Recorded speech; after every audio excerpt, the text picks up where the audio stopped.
My watch costs more than your car, sweetheart, so try not to mess up the floor again.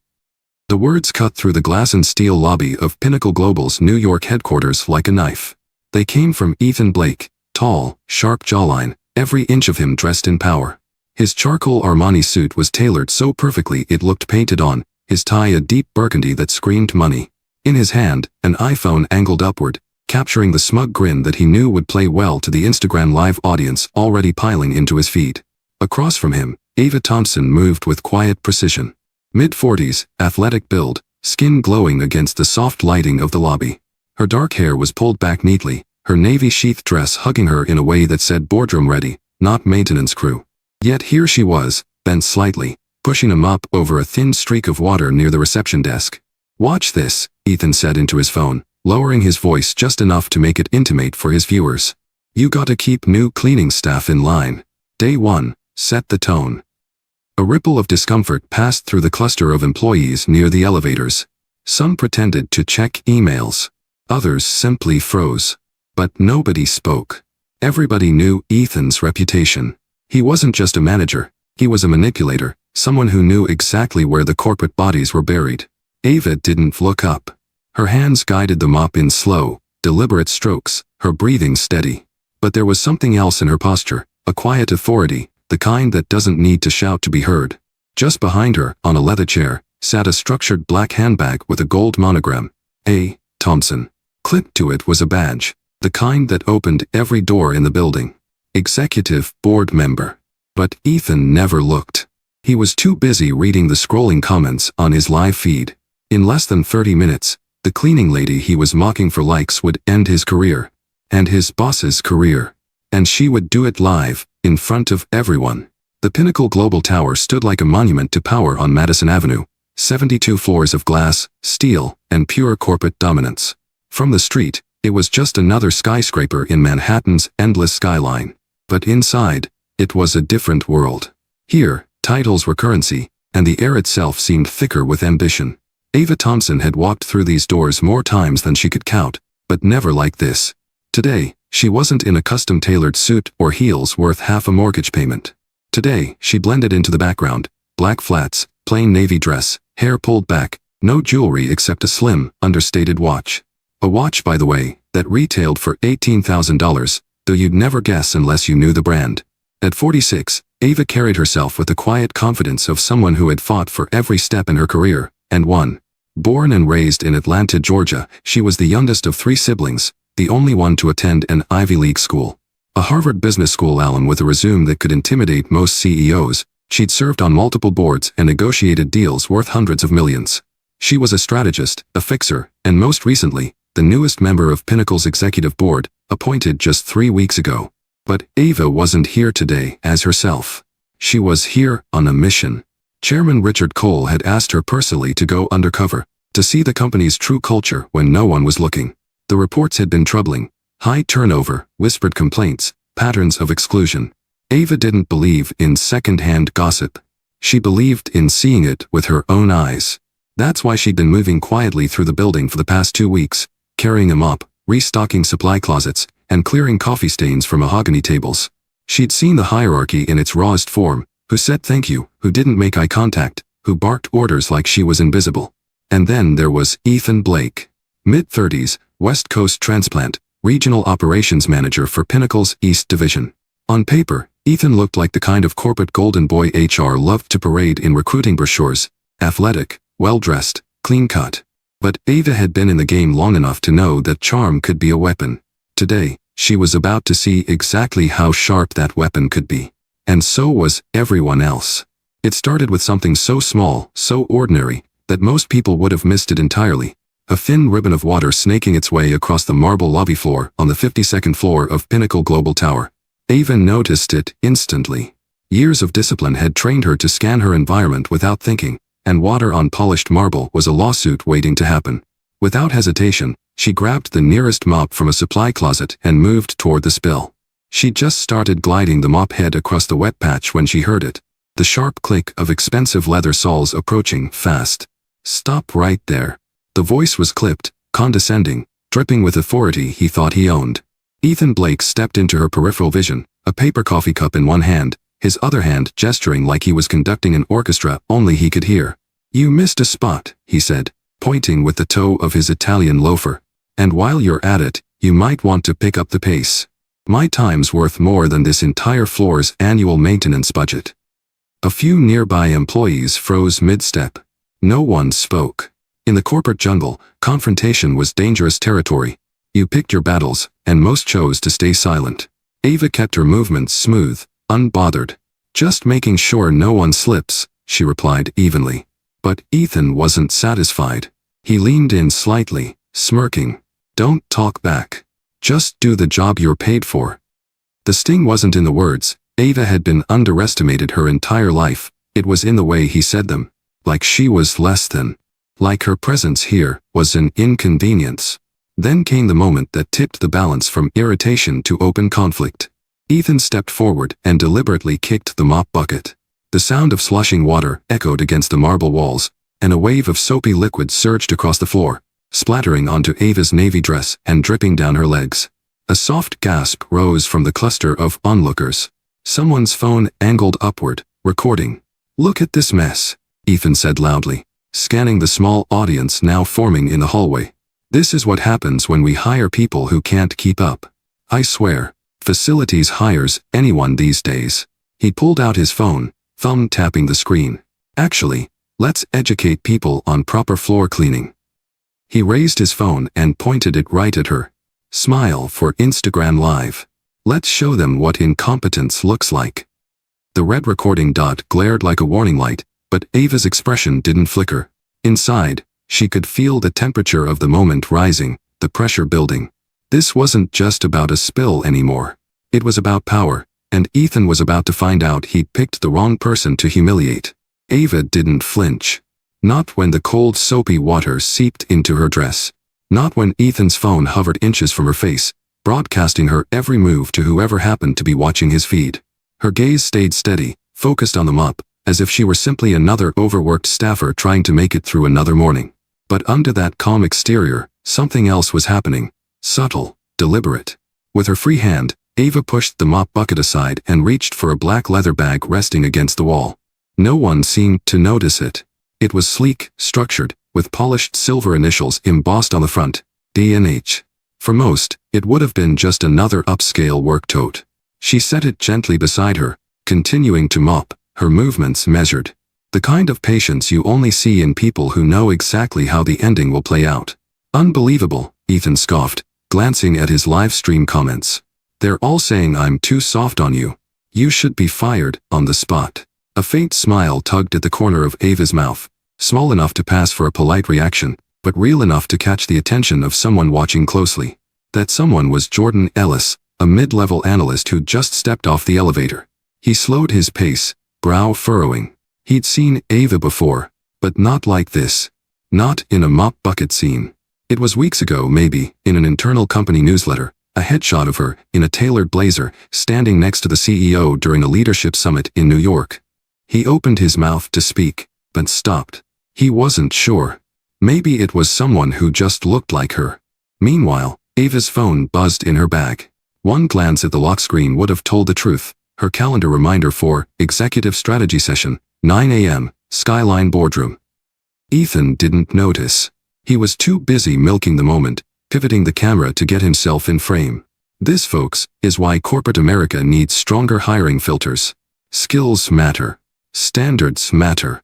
Ava's eyes flickered to the gathering crowd. Phones were out now. Not just his audience online. She had an audience here, in the flesh. Weaknesses.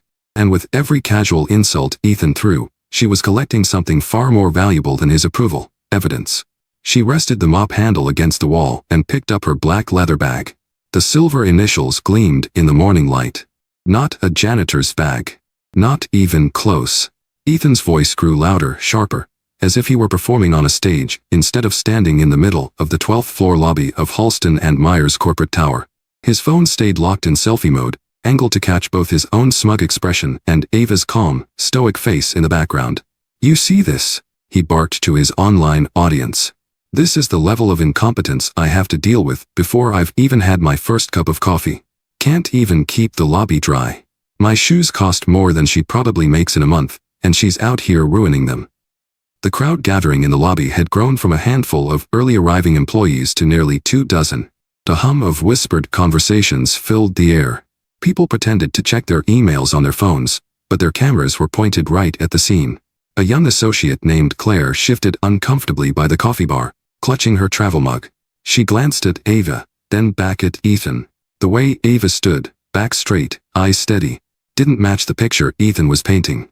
Look at her, Ethan sneered, stepping closer. Not even apologizing. No sense of urgency. This is exactly why standards have dropped around here. We let anybody in, and this is the result. Ava's gaze didn't waver. Are you done? She asked quietly, her voice even, almost too soft for the nearby cameras to catch. Ethan smirked for the live stream. Oh, I'm just getting started. You think you can mess up in front of me and walk away without consequences? I'm calling maintenance to have you removed from the building. From somewhere in the crowd, a voice muttered, "This doesn't feel right." But no one spoke up loud enough to stop him. He took another step forward, phone still raised, his voice dripping with condescension. You should thank me for making this a teachable moment. Maybe you'll actually learn how to do your job after this.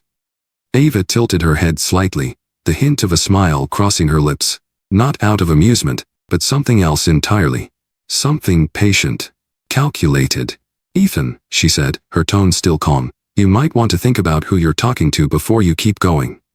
He laughed, loud and exaggerated for his viewers. Oh, I know exactly who I'm talking to. And in about 5 minutes, you won't be talking to anyone here ever again. The murmur in the crowd grew louder. Phones stayed trained on them. And for the first time, a few people began to suspect that maybe, just maybe, Ethan wasn't in control of the situation after all. The lobby's glass doors slid open with a soft hiss, letting in the brisk Chicago morning air, and more witnesses. Employees from other departments began trickling in, drawn by the growing hum of voices and the unmistakable sight of Ethan's phone held high like a trophy. Man, what's going on? A young analyst whispered to his coworker as they stepped inside. Looks like someone's in trouble, the other replied, angling his phone to record. From the mezzanine above, a few marketing associates leaned over the railing, watching the scene unfold like it was a live drama. The echo of footsteps down the marble hallway mixed with the low buzz of phone notifications. Ethan's live stream viewer count, proudly displayed on his screen, had jumped to over 600. Comments flashed up rapidly, most egging him on, a few warning him to stop. Michelle Grant, the HR manager, stepped out of the elevator, her heels clicking against the polished floor. She slowed when she saw Ethan in full performance mode. Ethan, she called, voice clipped but controlled. What exactly are you doing? He turned just enough to get her in frame. Documenting employee negligence for HR purposes, he said, flashing a smug smile to his viewers. Michelle's eyes flicked from Ethan to Ava. Something about Ava's posture, that steady, unflinching presence, didn't fit the picture Ethan was painting. But before Michelle could speak again, the security team arrived. 2 officers, both in their early 40s, moved to flank Ava. One of them, Officer Daniels, frowned slightly. He'd seen Ava before, though not in a janitorial context. Ma'am, we've been asked to escort you out, he said, though his tone lacked conviction. Ethan stepped back, still narrating for his live stream. This is what happens when people can't follow simple instructions. Security, do your job. The crowd thickened. Phones recorded from every angle. Whispers spread like wildfire. Why does she look so calm? She's not even arguing. Ethan's gonna regret this. Then, from the far side of the lobby, a tall man in a charcoal suit appeared. It was Robert Hayes, the company's chief operations officer. His pace was deliberate, his eyes scanning the scene with the cool detachment of someone who'd seen enough corporate disasters to know when one was about to explode. Ethan, Robert said, his voice carrying across the room. The word. Now. But Ethan didn't budge. He was too wrapped up in the adrenaline rush of hundreds of eyes on him, both in the lobby and online. He didn't realize the tide was already turning, and the people watching weren't just random spectators anymore. Some of them had real power. Ava had stayed silent through the whole ordeal, her face calm, her breathing steady. She'd dealt with worse storms in boardrooms stacked with billion-dollar egos. But she could feel the pressure in the air now, that electric shift when an audience senses the tables are about to turn. Robert Hayes, the COO, stopped a few feet from her. His gaze landed on the small leather tote bag sitting beside the mop bucket. Not exactly standard janitorial equipment. Ms. Robert started, searching for her name. Ava Thompson, she replied, her voice clear, resonant, and carrying the quiet authority of someone used to speaking in rooms where decisions cost millions. Something flickered across Robert's face. Recognition. Ava Thompson, from the Forbes feature? Ethan snorted. Forbes? Oh please. She's a janitor who... Ava bent down, lifted the leather tote, and set it on the security desk with deliberate care. The sound of the zipper sliding open seemed to hush the entire lobby. From inside, she withdrew a slim laptop, a thick folder of embossed documents, and a company badge, not the plastic employee kind, but the engraved executive metal badge used only by senior leadership. The silver gleam caught under the lobby lights. The nameplate read, Ava M. Thompson, Chief Executive Officer, Thompson Strategic Ventures, Board Member, Harrington and Cole. A ripple went through the crowd. Phones jerked upward to capture the moment. Ethan froze, his smirk faltering. Yes, Ethan, Ava said, her eyes locked on his. Forbes. Twice, actually. Once for building a $900 million logistics empire before I turned 40, and again for my philanthropic work in underserved communities. And today, apparently, for mopping up a spill in a building my company partially owns. The silence that followed was absolute. Even the hum of the heating system seemed to fade. Robert stepped forward, his voice lower now. You own part of Harrington and Cole? Through a holding company, yes, Ava said, her tone casual, almost conversational. And for the last 3 weeks, I've been here undercover as part of an internal culture audit. Your regional manager here, she inclined her head toward Ethan, just turned my quiet assessment into a very public case study in discriminatory leadership. Phones caught every word. The comments on Ethan's livestream were now pure chaos. Holy crap, she's the CEO. This guy's toast. Plot twist of the year. Ethan's hand wavered on his phone. His voice, once sharp and mocking, came out thin. I didn't know. That's the point, Ava interrupted, her gaze unwavering. You didn't ask. You assumed. And you humiliated someone in front of your peers, your clients, and now, thanks to your livestream, the internet. That decision will be your legacy here. Somewhere in the back, a nervous laugh escaped an employee, quickly swallowed by the weight of what had just been revealed. Ava straightened, her presence filling the room in a way no job title could explain. The mop bucket at her side was no longer a symbol of service. It was a reminder that power doesn't always wear a tailored suit. Sometimes, it wears humility until the right moment to strike. Ava didn't give Ethan time to regroup. She turned her body slightly, addressing the crowd as if the lobby had just transformed into an impromptu boardroom. Since we seem to have everyone's attention, she said, her voice carrying clean and even, let's do something productive. We're going to have a quick, open assessment, right here, right now. Murmurs rippled through the employees clustered around. Some stepped forward, instinctively sensing this was their moment to be heard. Ethan shifted uneasily, but Ava's calm authority kept the spotlight fixed on him. She placed her tote on the security counter and withdrew a small, leather-bound notebook. I've spent 3 weeks quietly observing this branch. I've seen patterns, favoritism, retaliation, and a disturbing lack of cultural respect. But I'd like to hear from you directly. She gestured toward a young woman near the coffee station. You. How long have you been here? The woman cleared her throat. 2 years, ma'am. And in those 2 years, have you ever witnessed inappropriate comments or discriminatory behavior from management? The woman hesitated, glancing at Ethan, then at Ava. Yes, more than once. Would you be willing to share one example? Ava's tone was gentle, but firm. The woman nodded. Last fall, Ethan told me to Americanize my name if I wanted a promotion because clients wouldn't remember something foreign. Gasps rolled through the crowd. Someone near the elevators muttered, I knew it. Ava's pen moved swiftly over the notebook. She looked up, scanning the room. Anyone else? Hands shot up, more than she expected. A middle-aged man stepped forward. I was taken off a client account after Ethan said my accent made us sound cheap. I've been here 15 years. Another voice joined in from the back. He told me maternity leave was a sign of weak commitment. I filed an HR complaint, but nothing happened. Ethan's jaw tightened. This is getting out of hand. No, Mr. Cross, Ava cut in smoothly. This is accountability. And you're going to stand here and listen to what your team has been holding back for years. She moved toward the security desk and pulled out her phone. Robert, she called to the COO, who was still frozen in shock. Get me the HR director, the legal department, and the head of compliance on a conference call. We're documenting every statement. This investigation is officially open. The crowd grew bolder. Stories poured out, wage discrepancies, denied transfers, belittling remarks in meetings. Each account was noted, names recorded. Ava was building a case in real time, and everyone could see it. Ethan's livestream had jumped from 1,500 to over 4,000 viewers. The comment section was ruthless.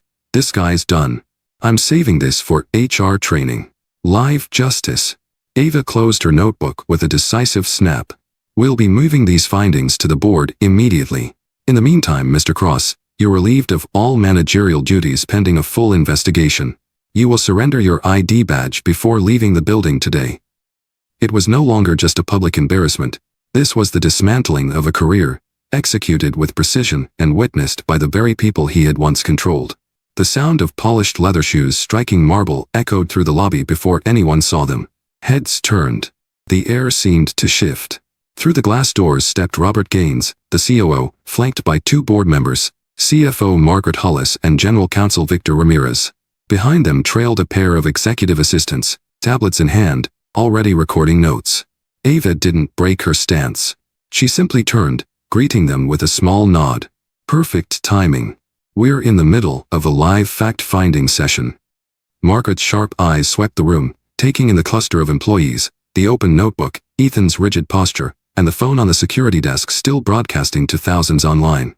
I've been watching this unfold on the drive here, she said flatly. This is quite the situation. Victor stepped forward, his voice calm but carrying weight.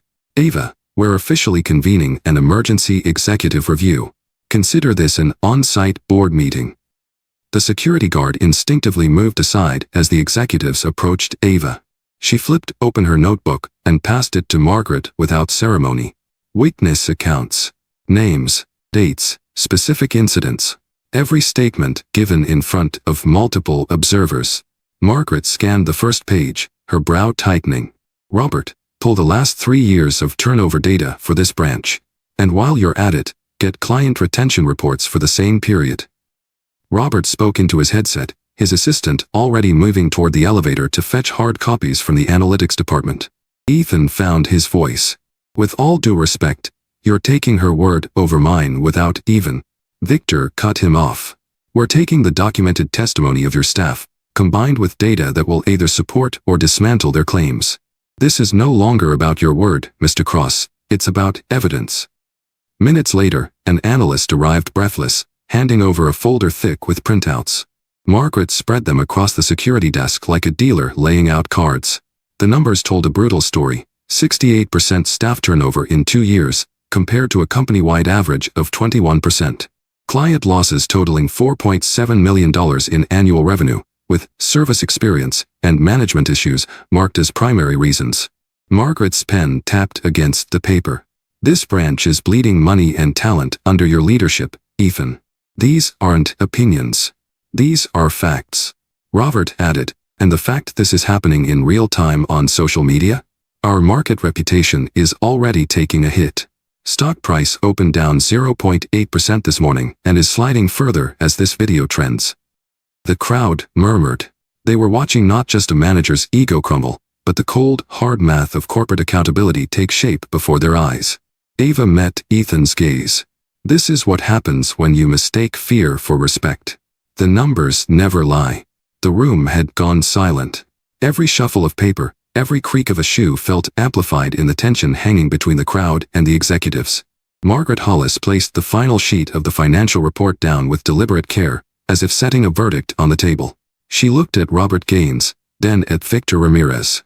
No words were needed, they had all reached the same conclusion. Victor was the first to speak. His tone was cool, professional, and final. Mr. Cross, after reviewing staff testimony, operational data, and live footage of your conduct this morning, the board has determined you have engaged in behavior detrimental to the company's reputation, finances, and culture. Ethan shifted uncomfortably, but his usual smugness was gone. This is being blown out of proportion. Robert's voice cut like a blade. No. This is exactly proportionate. You've created a hostile work environment, alienated clients, and exposed the company to significant legal risk. All of it on camera. You left us no choice. Margaret stepped forward, her words measured. Effective immediately, you are terminated for cause under Section 14.3 of your contract. You will receive no severance, and your benefits will cease at the end of the month. Security will escort you to collect your personal belongings. Gasps and murmurs rippled through the employees clustered nearby. Some exchanged glances of quiet relief, others held their phones steady, knowing they were capturing the moment this man's career ended. Ethan's face flushed red. You can't do this in front of everyone. Ava finally spoke, her voice steady but edged with the weight of truth. You chose the stage when you went live to humiliate someone you thought had no power. Now you're learning that spotlight can burn both ways. Victor motioned to the two security officers. They stepped forward, standing at either side of Ethan. One reached for the phone still clutched in his hand and switched off the live stream, but not before thousands of viewers had already witnessed the verdict in real time. As they guided him toward the elevator, Robert addressed the onlookers. Let this be clear, at this company, no position, no title, and no amount of seniority will protect you from the consequences of violating our values. The elevator doors closed on Ethan Cross for the final time. The tension in the lobby broke, replaced by a strange mix of satisfaction, vindication, and disbelief. Ava remained where she was, eyes calm, hands folded. This was not just the end of a toxic reign, it was the opening act of a new era. By the afternoon, word of Ethan Cross's public downfall had spread far beyond the walls of Pacific West Capital. It started with a trickle, employees posting vague status updates about finally seeing justice served, or today being won for the history books. Then came the videos. Within hours, multiple clips of Ethan's livestream, the board's intervention, and Ava's calmly delivered revelation were all over LinkedIn, Twitter, and TikTok. The hashtag Pacific West moment began trending nationwide. Some posts praised the board for swift action, others applauded Ava's composure and strategic patience. Business news outlets picked up the story, framing it as a rare example of corporate accountability playing out in real time. By 4 p.m., CNN and Bloomberg had both run segments on it. Investors noticed, too. Rather than tanking, Pacific West Capital's stock rebounded sharply. By the closing bell, it was up 1.4%, a tangible sign that the market approved of the company's decisive response. ESG-focused funds began adding the firm to their watch lists, citing its exceptional governance response to workplace misconduct. Inside the company, the mood shifted almost overnight. Employees who had once kept their heads down now spoke openly about past grievances, confident that their voices would be heard. HR reported a flood of policy suggestions and requests for diversity training, not as a box-checking exercise, but as a genuine effort to make the culture stronger. Ava, meanwhile, became an unexpected figure of inspiration. Her email inbox was flooded with messages from employees thanking her for standing her ground. Former colleagues reached out to share similar stories from other companies. Union representatives from across the state called, asking for advice on empowering workers to document and address discrimination. The ripple effects extended beyond Pacific West Capital. 3 other mid-sized firms in the Bay Area announced immediate reviews of their own management practices, clearly hoping to avoid becoming the next viral cautionary tale. A well-known leadership podcast invited Ava to speak about undercover leadership and the importance of cultural due diligence. But perhaps the most telling change was the way people walked through the building the next morning. Heads were higher, conversations warmer, and there was an unspoken sense that the old fear had been replaced by something better, mutual respect. Ethan Cross had left the building in disgrace, but his exit had cracked open the door to a new chapter. For the first time in years, the air inside Pacific West felt lighter. And everyone, from the mailroom to the boardroom, knew that a line had been drawn. The story of Ava Richardson's day at Pacific West Capital isn't just a corporate drama, it's a life lesson, one that reaches far beyond office walls. Most people will never sit in a boardroom or run a billion-dollar company, but almost everyone has faced a moment where they were underestimated, misjudged, or dismissed based on appearances. That's where this story hits home. It reminds us that your true value isn't defined by what others see at a glance. Ava could have reacted in anger the moment Ethan Cross insulted her. She could have shouted, demanded respect, or stormed out. Instead, she chose patience, strategy, and timing. She let the evidence build, let the mask slip completely, and when the moment was right, she revealed the truth in a way that no one could deny. That's a lesson in self-control that applies to any part of life. In work, in relationships, and even in small, everyday conflicts. Another key takeaway is the power of documentation. Ava didn't rely on her word alone. She had records, statistics, and eyewitness accounts. In the real world, whether you're dealing with workplace issues, a legal dispute, or even a personal disagreement, the facts you can prove will always outweigh the stories you can tell. Preparation turns outrage into results. The story also shows how quickly the tide can turn in the age of social media. Ethan thought his livestream would humiliate Ava, but instead, it exposed his own behavior to the world. In today's connected world, actions are rarely private, and reputations can rise or fall in minutes. That means every choice we make, especially in how we treat people, carries more weight than ever. Finally, there's the bigger picture. Culture change doesn't happen because of policies on paper. It happens because individuals, like Ava, are willing to act when it's risky, to speak when it's uncomfortable, and to lead by example. The reason Pacific West Capital is different now isn't because of one board meeting, it's because one person decided that silence wasn't an option. So here's the challenge. The next time you see injustice, disrespect, or prejudice, whether it's directed at you or someone else, remember Ava's story. Remember that dignity, patience, and preparation can turn even the most humiliating moment into a turning point. And maybe, just maybe, you'll be the one who changes the story for everyone watching.